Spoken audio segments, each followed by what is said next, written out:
নমস্কার বন্ধুরা। ভারতের প্রতিরক্ষা গবেষণা ও উন্নয়ন সংস্থা ডিআরডিও ভারতের সামরিক ক্ষমতাকে এমন এক উচ্চতায় নিয়ে গিয়েছে যা প্রতিপক্ষ দেশগুলোর জন্য বিরাট দুশ্চিন্তার কারণ। আজকে এই ভিডিওতে আমরা আলোচনা করব ডিআরডিও এর প্রজেক্ট ধনী এবং কিভাবে এটি ভারতের প্রতিরক্ষা ক্ষেত্রে বিপ্লব ঘটাচ্ছে। ভারতের ডিআরডিও সম্প্রতি প্রজেক্ট ধনির আওতায় তিনটি অত্যাধুনিক হাইপারসনিক ক্ষেপণাস্ত্র তৈরি করেছে। এই ক্ষেপণাস্ত্রগুলো শুধুমাত্র চীন ও পাকিস্তানের জন্যই নয়, বরং সাম্প্রতিককালে বাংলাদেশের জন্যও বড় দুশ্চিন্তার কারণ হয়ে উঠেছে। এই হাইপারসনিক ক্ষেপণাস্ত্র হল এমন এক প্রকার ক্ষেপণাস্ত্র যা শব্দের গতির চেয়েও 5 গুণ বেশি গতিতে চলতে পারে।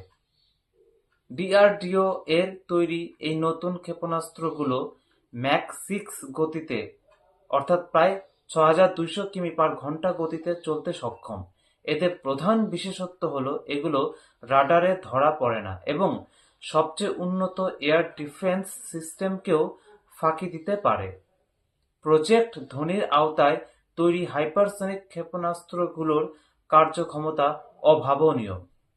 এই ক্ষেপণাস্ত্রগুলো ১,৫০০ কিলোমিটারেরও বেশি দূরত্বে লক্ষ্যবস্তুতে আঘাত হানতে পারে এবং এতে সাধারণ বা পারমাণবিক ওয়ারহেড বহন করার ক্ষমতা রয়েছে। এই ক্ষেপণাস্ত্রগুলোর নির্মাণে ব্যবহৃত প্রযুক্তি সম্পূর্ণ দেশীয়, যা প্রমাণ করে যে ভারত এখন উন্নত দেশগুলোর কাতারে সামিল হয়েছে।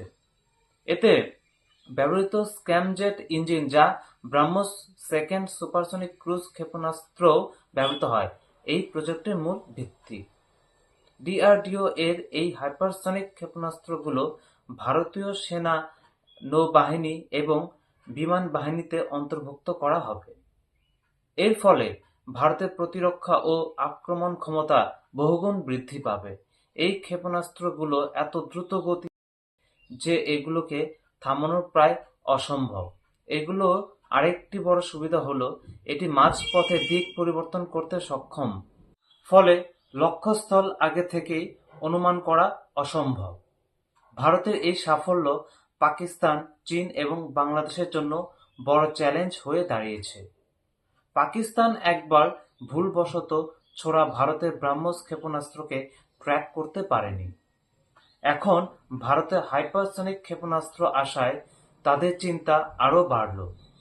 চীন, যারা প্রযুক্তিগতভাবে অনেক উন্নত বলে মনে করে, তাদের জন্য ভারতের এই সাফল্য একটি বড় আঘাত। বাংলাদেশ, যারা ভারতীয় প্রতিরক্ষার পার্শ্ববর্তী প্রভাব এড়াতে চেষ্টা করছে, তারাও এই নতুন প্রযুক্তির দ্বারা প্রভাবিত হবে। ভারত শুধু প্রতিরক্ষায় শক্তিশালী নয়, প্রযুক্তিগতভাবে স্বাবলম্বী হয়ে উঠেছে।